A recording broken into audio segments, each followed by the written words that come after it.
இது என் லைஃப்பில் நடந்த ஒரு குட்டி ஸ்டோரி தான். இதை பார்த்து நீங்கள் போர் அடிக்கிறேன் இல்லைனா அட்வைஸ் பண்ணுறேன்னு நினைக்காதீங்க. இதை பார்த்து முடிக்கும்போது உங்கள் குழந்தைங்க மேலே இருக்க உங்கள் அபிப்பிராயம் மாறுறக்கு கூட சான்ஸ் இருக்குது. என்ன அப்படின்னா, நான் படித்தது 5th வரைக்கும் ஒரு மெட்ரிகுலேஷன் ஸ்கூல். எல்லோரும் கட்டுற ஃபீஸ் கட்டி நான் படித்தேன் அப்படின்னாலும் நான் பிலோ ஆவரேஜ் ஸ்டூடெண்ட். 3 சப்ஜெக்டில் எப்பயுமே ஃபெயில் ஆயிடுவேன். என்னோட மேக்ஸ் மிஸ் பர்டிகுலராக என்னை டார்கெட் பண்ணி எப்பயுமே முன்னாடி உட்காரு, நீ படிக்க மாட்ட, தண்டம் அப்படின்னு மட்டுமே சொல்லிட்டு இருப்பாங்க. நானே எனக்கு மேக்ஸ் வராது அப்படின்னு நினச்சிட்டேன்.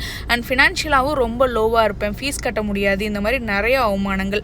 அதுக்கப்புறம் 5th மேலே ஃபீஸ் கட்ட முடியாமல் என்னை எங்கள் அப்பா கவர்மெண்ட் ஸ்கூலுக்கு சேஞ்ச் பண்ணார்.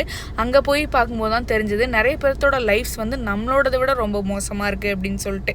அதுக்கப்புறம் கொஞ்சம் பரவாயில்லாமல் 4 சப்ஜெக்ட் பாஸ் ஆவேன். அப்பயும் அந்த மேக்ஸ் எனக்கு வந்ததே கிடையாது. அங்கே அப்போ எனக்கு மேக்ஸ் சொல்லி கொடுத்த மேக்ஸ் சாரும் என்ன சொன்னார் அப்படின்னா, நீ தண்டம், உனக்குலாம் மேக்ஸ் வரவே வராது, சுட்டு போட்டாலும் வராது அப்படின்னு சொன்னார். எப்படியோ 10th ஒரு 37 மார்க் எடுத்து மேக்ஸில் பாஸ் பண்ணிட்டேன். போதுண்டா சாமி, இதுக்கு மேலே என் லைஃப்பில் மேக்ஸ் வேணாம் அப்படின்னு சொல்லி டிப்ளமோ சேர்ந்துட்டேன். டிப்ளமோ சேர்ந்ததுக்கப்புறம் தான் தெரிஞ்சது M1, M2, M3, M4ன்னு ஃபர்ஸ்ட் இயர்லேயே 4 மேக்ஸ் பேப்பர் இருக்குன்னு.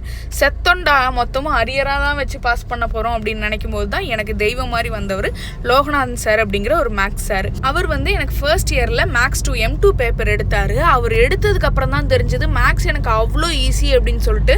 ஃபார்முலா மட்டும் தெரிஞ்சதுன்னா போதும், ஆன்சரில் தானாக கை நிற்கும். நம்ம எதுவுமே மக்கப் பண்ண வேணாம், ஈஸியாக மேக்ஸ் போடலாம் அப்படிங்கிறது அன்னைக்கு தான் எனக்கு தெரிஞ்சது. 10 வருஷமா ஸ்கூலில் ஒரு வாட்டி கூட கிளாஸ் டெஸ்ட்டில் இன்டர்னலில் பாஸ் ஆகாத நான், மேக்ஸில் 37 எடுத்து ஜஸ்ட் பாஸ் ஆன நான் செமஸ்டரில் 72 மார்க் எடுக்கிறேன் மேக்ஸில்.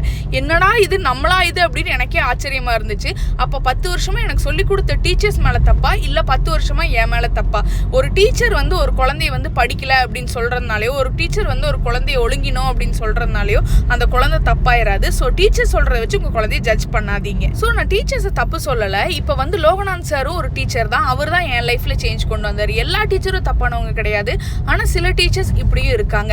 பட் என்ன அப்படின்னா, ஒரு டீச்சர் சொல்கிறத வச்சு உங்கள் குழந்தைய நீங்கள் ஜட்ஜ் பண்ணாதீங்க. எல்லா குழந்தைக்கும் எல்லாமே வரும். உங்கள் குழந்தைய ஃபஸ்ட்டு நீங்கள் நம்புங்க, நீங்கள் மோட்டிவேட் பண்ணுங்கள். உங்கள் குழந்தை தானாக லைஃப்பில் எல்லாம் அச்சீவ் பண்ணுவாங்க. அப்புறம் மறக்காமல் இந்த வீடியோக்கு ஒரு லைக் பண்ணிட்டு நம்ம சேனலுக்கு ஒரு சப்ஸ்கிரைப் பண்ணிக்கோங்க.